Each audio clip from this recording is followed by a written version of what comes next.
think one of the things you hit there, it was talking about the underperformance of our offense over the past few years. And we came out of that national championship against Bama, and you have a quarterback who had one of the most storied seasons of all time, all the way down to the time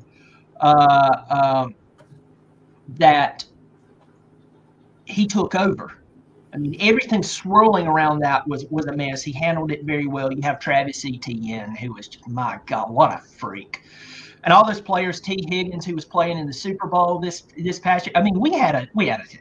It was a ridiculous team. Hunter Renfrow, third and Renfrow. You throw the ball anywhere near the guy, he's going to catch it. And then after that, we saw a lot of the same team walk out on the field.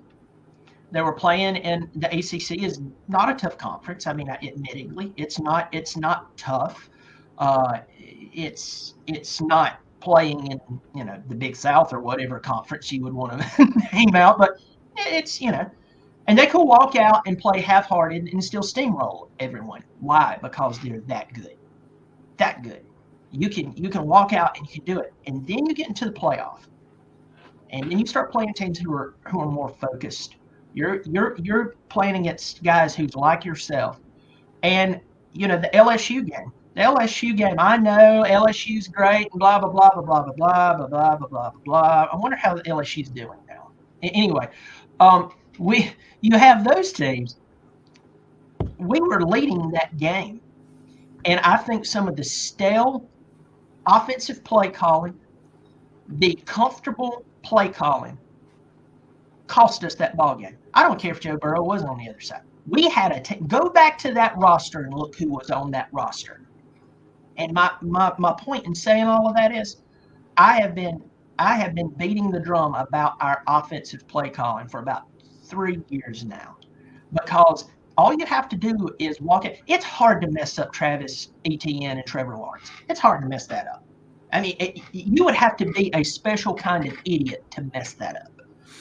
But then you get in a player like DJ that you have to grow, and you're going to have to work on him. He's got there's when I say psychological, I'm not talking about personal mental issues. I'm talking about on the field. He's got psychological issues. He walks out. He seems totally lost. He doesn't seem calm, and that's going to be big. We all know that.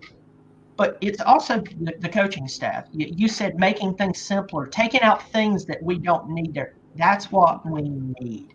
That's what we need. We need to get this offense congealed from the line to the wide receivers to the play caller, whoever, or the signal, the quarterback, whoever that is. We're going to have that, because, as I said, the first 4 games is Georgia Tech, Furman, Louisiana Tech, at Wake Forest, which there'll be more Clemson fans at Wake Forest that day than there will be Wake Forest fans. And then we have NC State. We have 4 games to right the ship and get these wrinkles ironed out. It's not like last year where you had a national championship implication game day 1. We can right the ship, and we could go undefeated. We could go to the playoff. We can make a run at it. But if we don't use the talent that we have and get everybody on the same page, NC State we could definitely lose.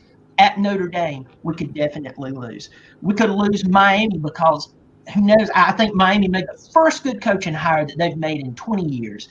And then South Carolina, everybody, I have not had a stroke. I think South Carolina might be just jazzed enough and happy enough with some of the new players that they have and the energy they have. I think they could give us a game this year. And we need to get on the same page when we use our talent, and we need to stop playing around with poor play calling on the offensive side of the ball. So I agree with you 100%, Jason.